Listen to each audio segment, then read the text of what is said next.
하나님께서 환호 가운데서 올라가시며 여호와께서 뿔납할 소리 가운데서 올라가신다. 찬송하여라. 하나님을 찬송하여라. 찬송하여라. 우리 왕을 찬송하여라. 참으로 온 땅의 왕은 하나님이시니 마스길로 찬송하여라. 하나님께서 나라들을 다스리시니 하나님께서 그의 거룩한 보좌에 앉으신다. 백성의 귀인들이 모였으니 아브라함의 하나님의 백성이 모였다. 참으로 땅의 방패들은 하나님의 것이니 그가 매우 높임을 받으신다. 백성의 귀인들이 모였으니 아브라함의 하나님의 백성이 모였다. 참으로 땅의 방패들은 하나님의 것이니 그가 매우 높임을 받으신다.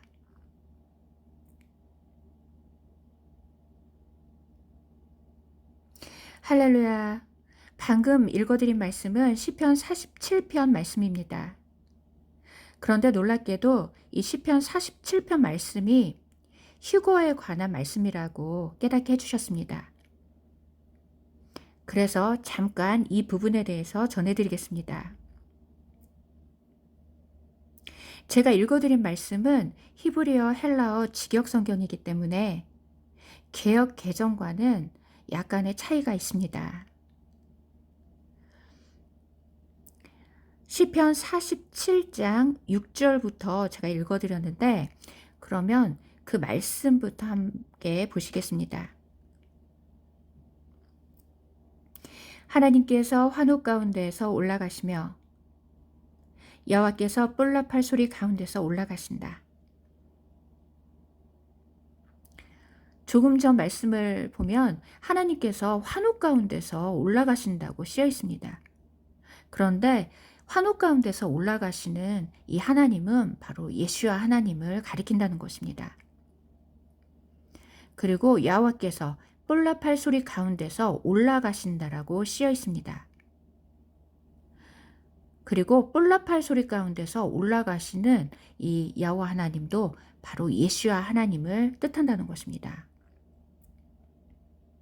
왜냐하면 구약에서는 하나님께서 이스라엘 백성들에게 신랑 되신 예수아를 숨겨두셨기 때문에 따로 예수아라는 그 이름을 따로 주시지 않았습니다. 그래서 구약에 쓰여진 여호와 하나님은 성부 하나님을 뜻하기도 하지만 예수아 하나님을 뜻하기도 한다는 것입니다. 그래서 시편 47편 6절에 쓰여진 이 환호 가운데 그리고 뿔납할 소리 가운데서 올라가시는 이 하나님은 바로 예수와 하나님을 가리키고 이것은 바로 결혼식을 의미한다는 것입니다. 결혼식 때에 예수와 하나님께서 신부들의 환호 가운데서 그리고 뿔납할 소리 가운데서 올라가신다는 것입니다. 이때 예수와께서 올라가실 때 신부들도 함께 올라간다는 것입니다. 찬송하여라. 하나님을 찬송하여라. 찬송하여라. 우리 왕을 찬송하여라. 참으로 온 땅의 왕은 하나님이시니 마스길로 찬송하여라. 하나님께서 나라들을 다스리시니 하나님께서 그의 거룩한 보좌에 앉으신다. 이렇게 휴거의 때에 전 세계 이방 땅에서 탄생한 신부들이 이제 예수와 하나님과 함께 하늘에 올라가기 때문에 이 하늘에 올라갔을 때 예수와께서 왕으로 등극하시고 신부들 앞에서 거룩한 보좌에 앉으신다는 것입니다. 바로 결혼식의 때에 예수와께서 왕이 되시는 대관식이 있다는 것입니다.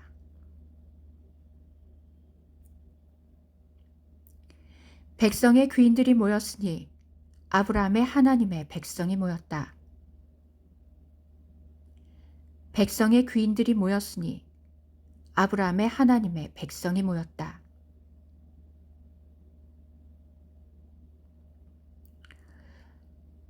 조금 전에 읽어드린 말씀에서 귀인들이라는 표현이 등장합니다.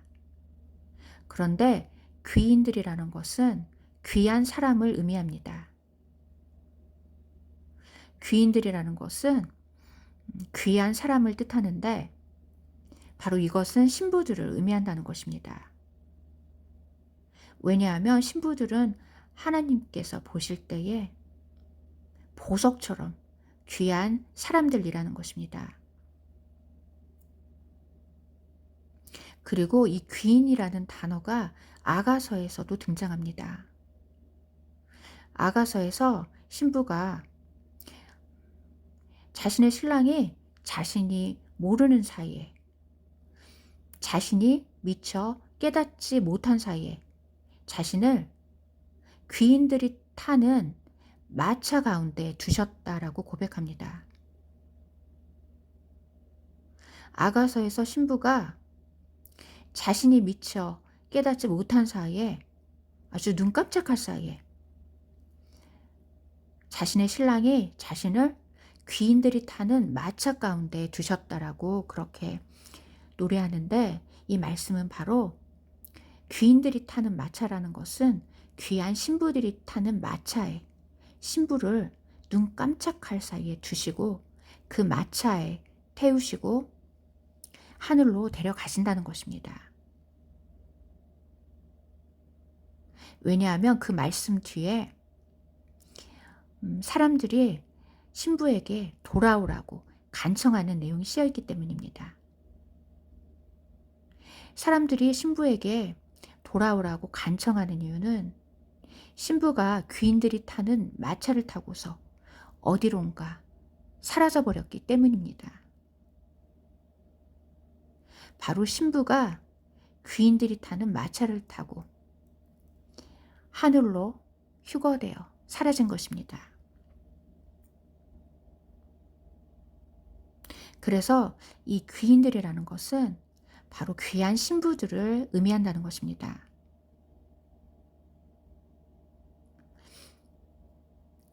백성의 귀인들이 모였으니 아브라함의 하나님의 백성이 모였다. 백성의 귀인들이 모였으니 아브라함의 하나님의 백성이 모였다.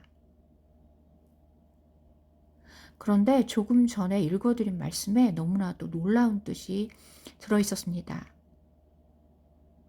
히브리어로 백성이라는 단어에 놀랍게도 군대라는 뜻이 있었습니다. 히브리어로 백성이라는 단어에 군대라는 뜻이 있기 때문에 백성의 귀인들이 모였다는 것은 군대에 귀인들이 모였다는 의미라는 것입니다. 그리고 이 군대는 신부라는 군대를 뜻한다는 것입니다. 바로 아가서에 씌어 있는 군대를 의미하는 것입니다. 그런데 이 백성이라는 이 단어가 합치다, 집합하다, 합치다, 집합하다라는 뜻에서 유래가 되었다고 합니다. 그런데 합치고 집합하는 것은 바로 결혼식을 의미하는 것입니다.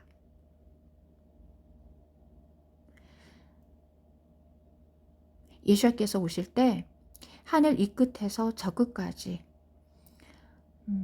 택함 받은 사람들을 모으신다고 하셨는데, 이때 하늘 이 끝에서 저 끝, 끝이라는 단어에도 군대라는 의미가 들어 있습니다.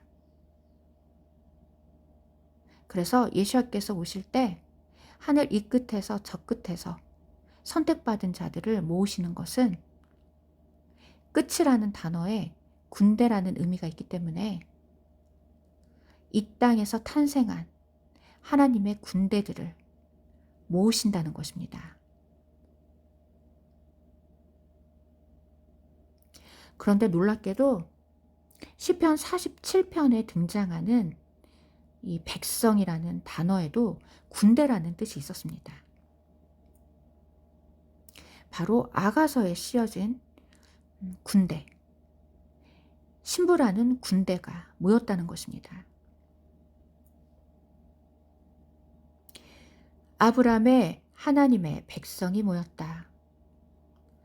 아브라함의 하나님의 백성이 모였다. 그런데 이 백성이라는 단어가 군대라는 뜻이 있었는데 이 단어가 닫다, 숨기다, 감추다,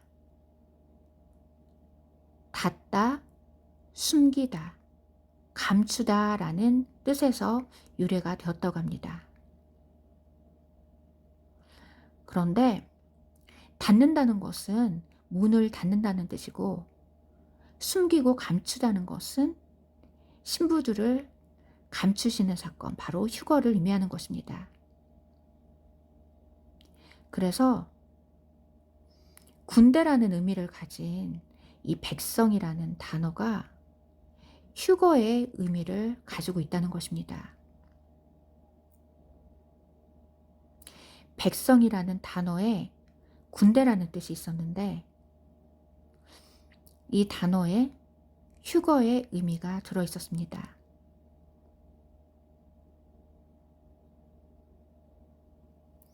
하나님께서 신부라는 군대를 숨기시고 감추신다는 것입니다. 그리고 특별히 이 하나님의 백성에 대해서 아브라함의 하나님의 백성이라고 표현을 하시는데 아브라함이라는 단어에도 군대의 의미가 있습니다.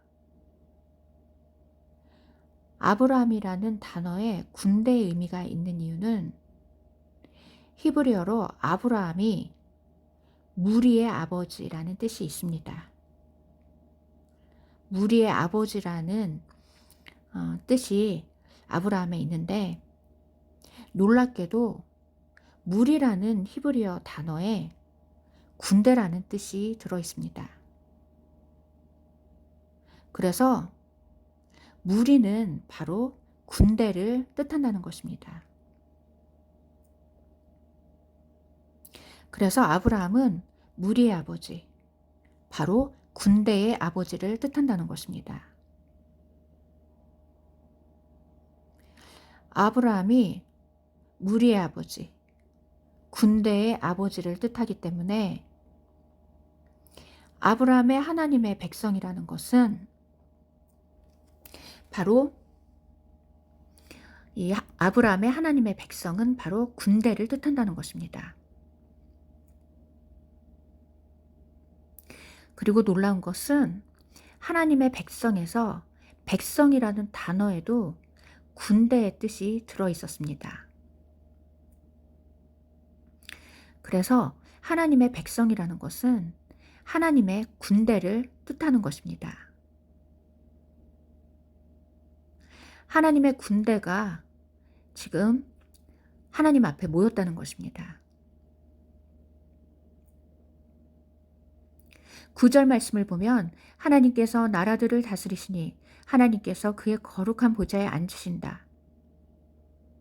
예수야께서 이제 나라들을 다스리시고 예수야 하나님께서 그의 거룩한 보좌에 앉으셨을 때 이렇게 아브라함의 하나님의 백성, 바로 하나님의 군대가 예수야 하나님의 보좌 앞에 모여있는 장면을 이렇게 미리 기록해 두셨다는 것입니다.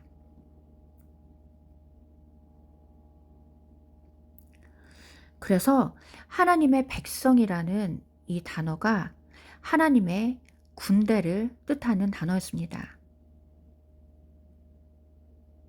그래서 과거에 그 출애굽 사건에서도 하나님께서 이스라엘 백성을 탈출시키신 그 사건에 대해서 하나님의 군대를 탈출시키셨다고 그렇게 표현을 하셨습니다.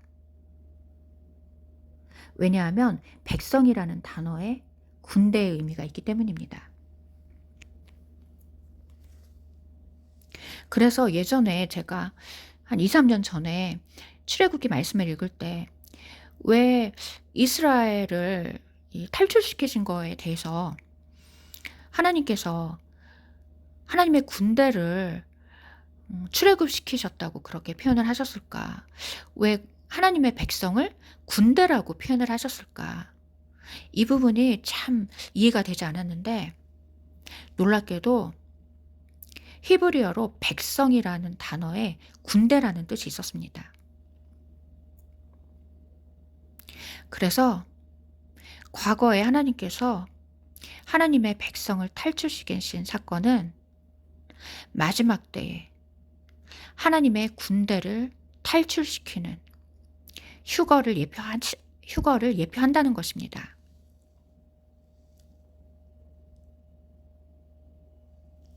그래서 시편 47편에 백성의 귀인들이 모였다는 것은 백성이라는 단어에 군대라는 의미가 있기 때문에 이 군대에 귀한 신부들이 모였다는 의미가 되고, 아브라함이라는 단어에도 군대의 아버지의 뜻이 있기 때문에 아브라함의 하나님의 백성이 모였다. 이 표현도 바로 하나님의 백성, 하나님의 군대인 신부들이 보좌 앞에 모였다라는 그런 의미가 된다는 것입니다. 그래서 시편 47편 말씀을 읽으실 때 백성이라는 단어에 군대라는 뜻이 있다는 사실을 꼭 기억하시기 바랍니다. 그리고 아브라함이라는 단어에 군대의 아버지라는 뜻이 있습니다. 아브라함은 군대의 아버지, 바로 신부라는 군대의 아버지, 조상을 뜻한다는 것입니다. 왜냐하면 아브라함이라는 인물이 아시아의 7교에서 탄생하는 신부를 예표하기 때문입니다.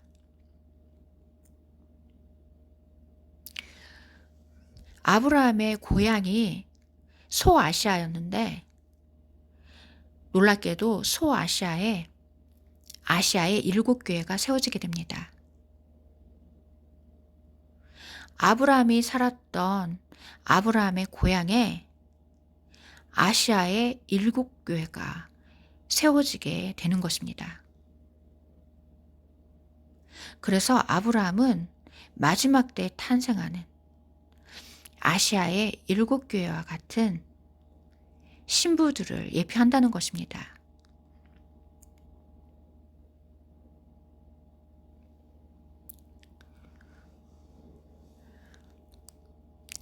참으로 땅의 방패들은 하나님의 것이니 그가 매우 높임을 받으신다. 참으로 땅의 방패들은 하나님의 것이니 그가 매우 높임을 받으신다. 조금 전에 읽어드린 말씀에서 땅의 방패들이라는 구절이 등장합니다. 그런데 땅의 방패들도 바로 땅에서 탄생한 군대를 뜻한다는 것입니다. 예전에 제가 이 말씀을 읽을 때는 이 땅의 방패들이 도대체 무슨 뜻인지 도무지 이해할 수가 없었습니다. 그런데 1년 전쯤에 하나님께서 이 땅의 방패들이 이 땅에서 탄생하는 하나님의 군대를 의미한다고 깨닫게 해주셨습니다.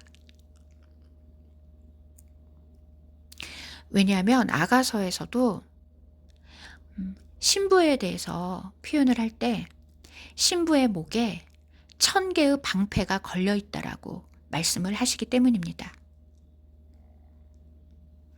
신부의 목에 1000개의 방패가 걸려 있다고 말씀하시는 이유는 신부란 이렇게 방패를 들고 싸우는 하나님의 군대라는 것입니다. 그래서 시편 47편에 등장하는 이 땅의 방패들이라는 것은 이 땅에서 등장하는, 이 땅에서 탄생하는 신부라는 군대를 가리킨다는 것입니다.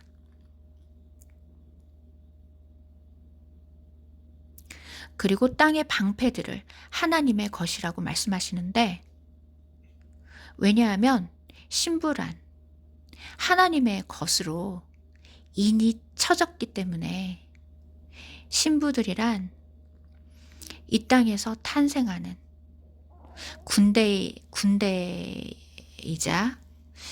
하나님의 소유된 그의 백성이라는 것입니다. 그래서 참으로 땅의 방패들은 하나님의 것이니 그가 매우 높임을 받으신다. 이 말씀에서 땅의 방패들은 이 땅에서 탄생하는 신부 군대를 의미한다는 것입니다.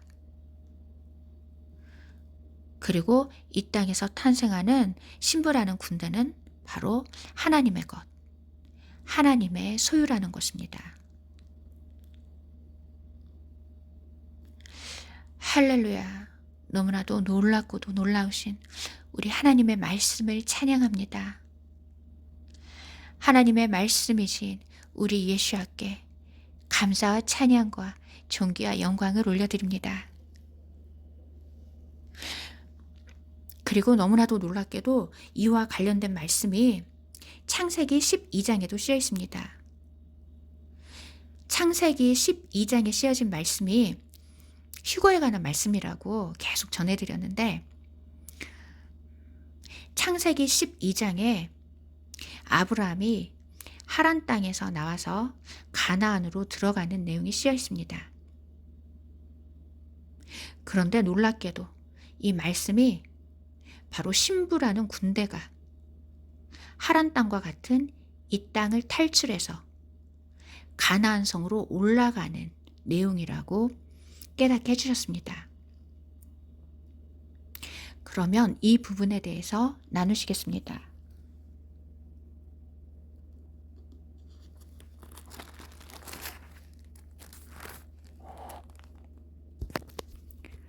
창세기 12장 4절부터 5절까지 읽어드리겠습니다. 아브라함이 여호와께서 자기에게 말씀하신 대로 가니 롯도 함께 갔다.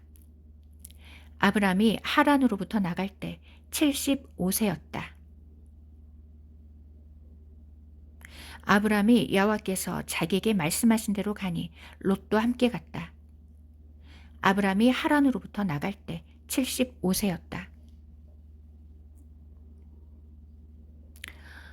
방금 읽어드린 말씀에서 아브라함이라는 단어가 등장하는데, 이 아브라함은 그 이삭을 낳기 전에 하나님께서 이 아브라함의 이름을 아브라함으로 바꿔주십니다. 그런데 이 아브라함은 아직 할례를 받기 전 이방인이었을 때 아브라함이 가지고 있던 예전 이름인데, 놀랍게도 아브람이라는 이 이름이 휴거의 의미를 가지고 있었습니다. 제가 이 부분에 대해서 얼마 전에 게시판으로 전해드렸는데, 그 글을 읽지 못하신 분들을 위해서 다시 한번 전해드립니다. 할례 받지 않았던 이방인 아브람이라는 이 이름에 휴거의 의미가 있습니다. 히브리어로 아브람이라는 단어가 머리를 들다, 올라가다, 머리를 들다, 올라가다라는 의미에서 유래가 되었다고 합니다.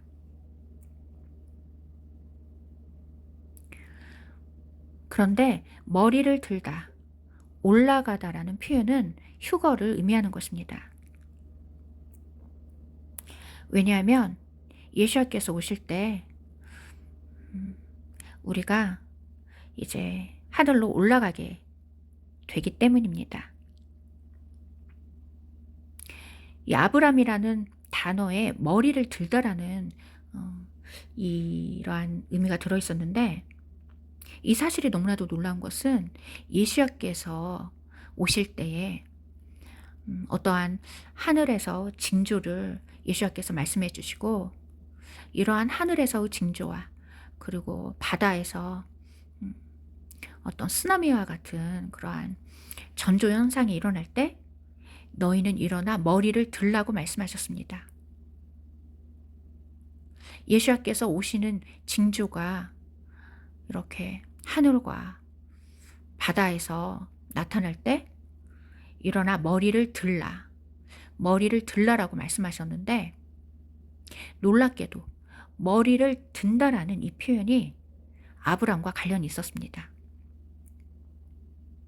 그래서 예수님께서 하신 이 말씀은 마지막 때에 아브라함과 같은 신부들에게 하늘의 징조와 그의 여러 가지 바다에서 그런 쓰나미와 같은 그 전조 현상이 일어날 때 이 마지막 때에 아브라함 같은 신부들에게 일어나서 머리를 들라라고 말씀을 하셨다는 것입니다. 그리고 아브라함이라는 단어가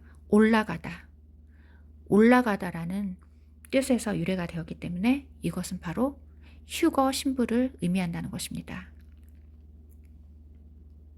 이렇게 이방인이었던 아브라함이 휴거 신부를 예표한다는 것입니다. 그리고 아브라함이 하나님의 말씀대로 이 하란으로부터 나갈 때 75세라고 이렇게 쓰여 있는데, 너무나도 놀랍게도 이 말씀이 지금 현재 성취되고 있다는 놀라운 사실을 깨닫게 해주셨습니다. 아브라함이 하란으로부터 나갈 때 75세라고 쓰여 있습니다. 그런데 히브리어로 하란이라는 단어에 태양열로 바싹 마른이라는 뜻이 있었습니다.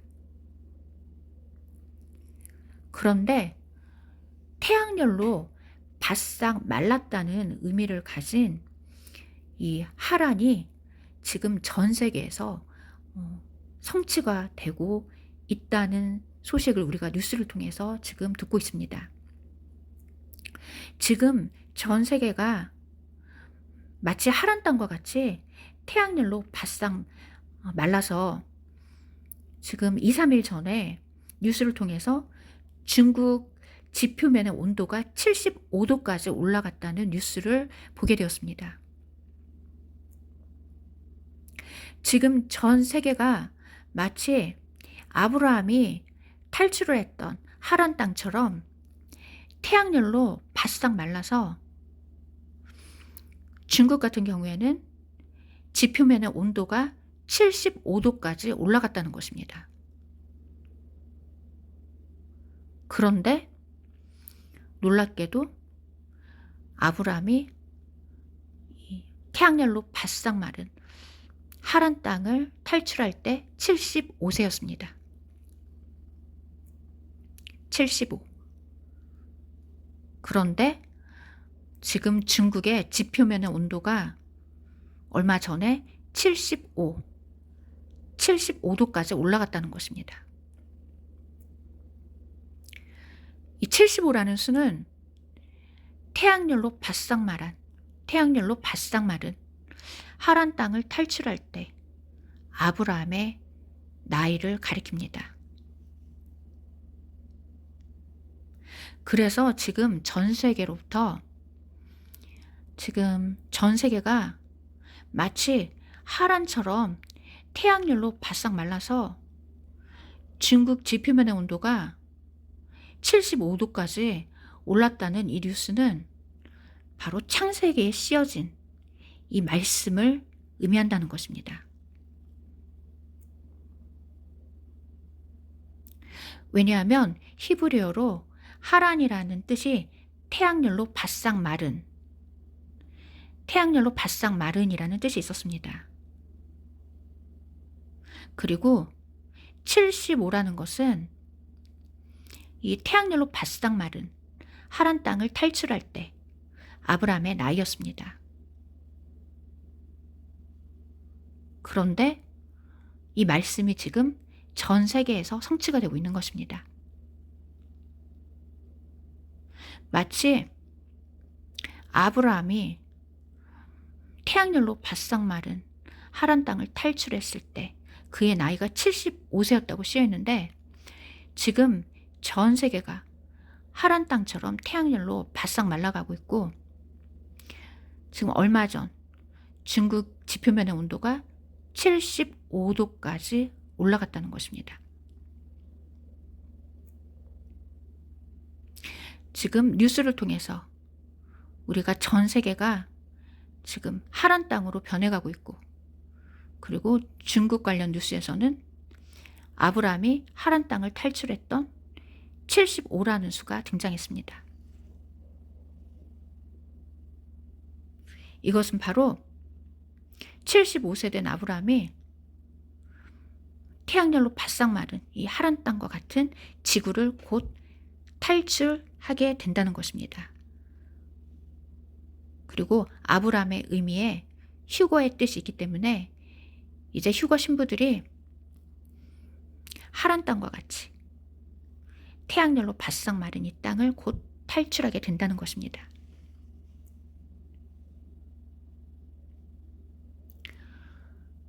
그리고 하란은 소아시아였는데, 이 소아시아에 7교회가 세워지게 됩니다.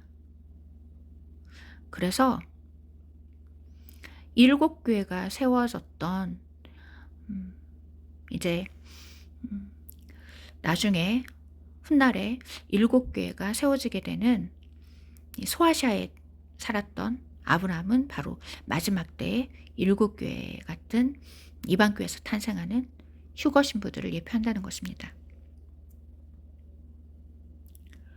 5절, 아브라함이 자기 아내 사레와 조카 롯과 그들이 모은 모든 재산과 그들이 하란에서 얻은 사람들을 데리고 가나안 땅으로 가려고 나와 마침내 가나안 땅에 왔다.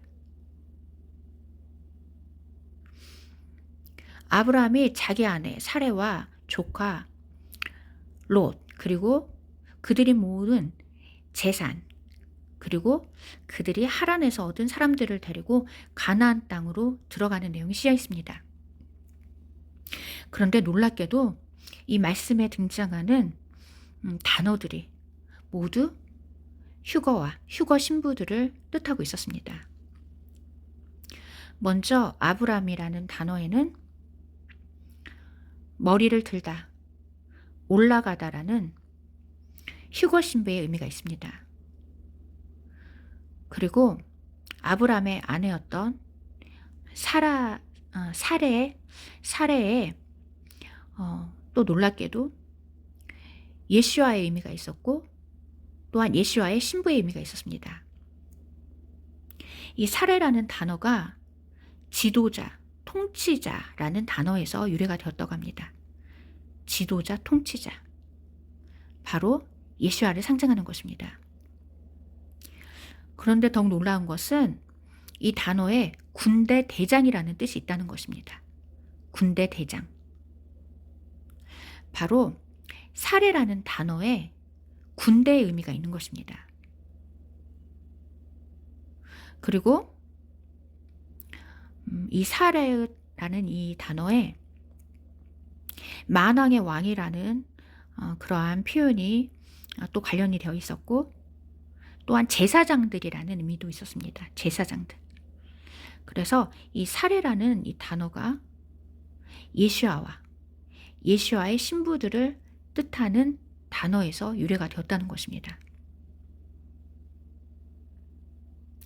이 사레라는 이 단어가 지도자, 통치자라는 단어에서 유래가 되었고, 특별히 군대 대장이라는 그러한 뜻을 가진 단어에서 유래가 되었기 때문에 이 사레라는 단어에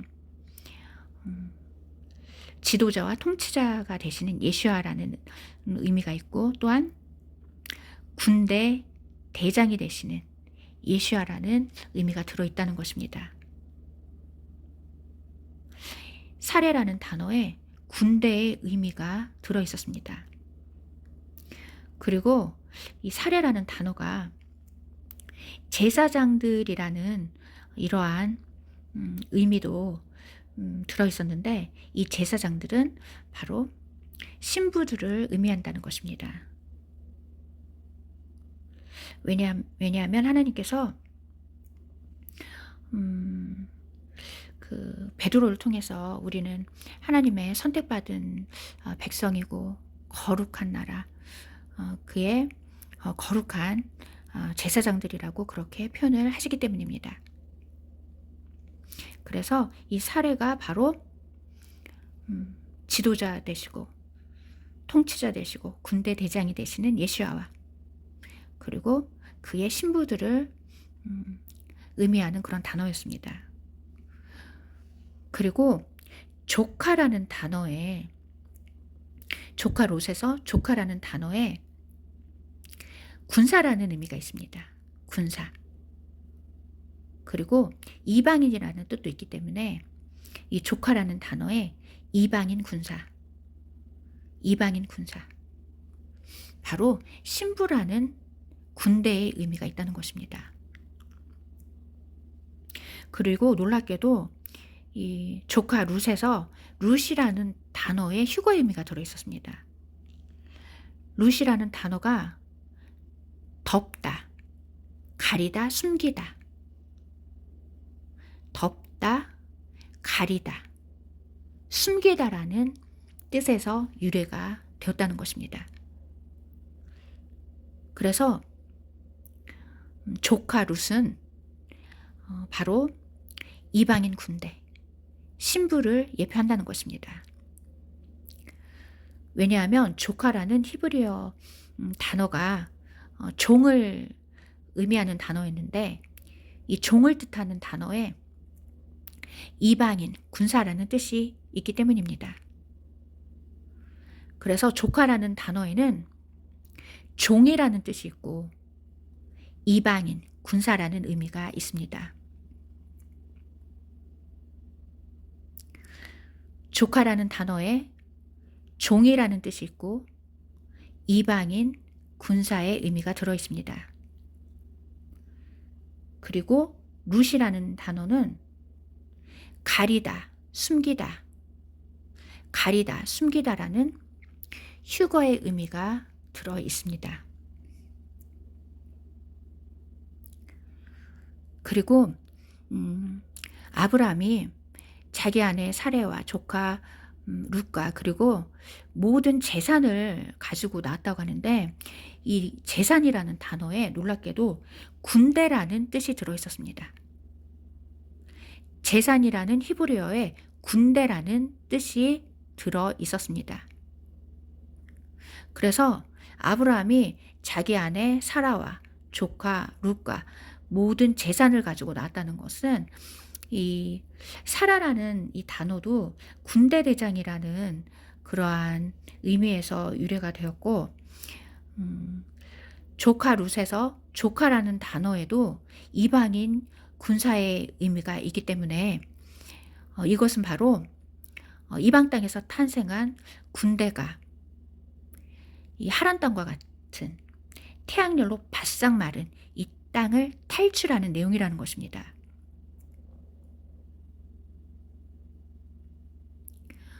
놀랍게도 아브라함이 모은 재산과 그들이 하란에서 얻은 사람들을 데리고 가나안 땅으로 가려고 나와서 가나안 땅에 들어간 내용이, 이 재산이라는 단어에도 군대라는 의미가 있었습니다. 그래서 창세기 15장에 씌어진 이 말씀이 바로 아브라함과 같은 휴거 신부가 이 하란에서 얻은 이 군대를 데리고서 태양열로 바싹 마른 하란 땅과 같은 이 땅을 탈출해서 하나님이 계시는 가나안 성으로 올라가는 내용을 가리키고 있다는 것입니다. 그리고 지금 이 말씀이 전 세계에서 성취가 되고 있는 것입니다.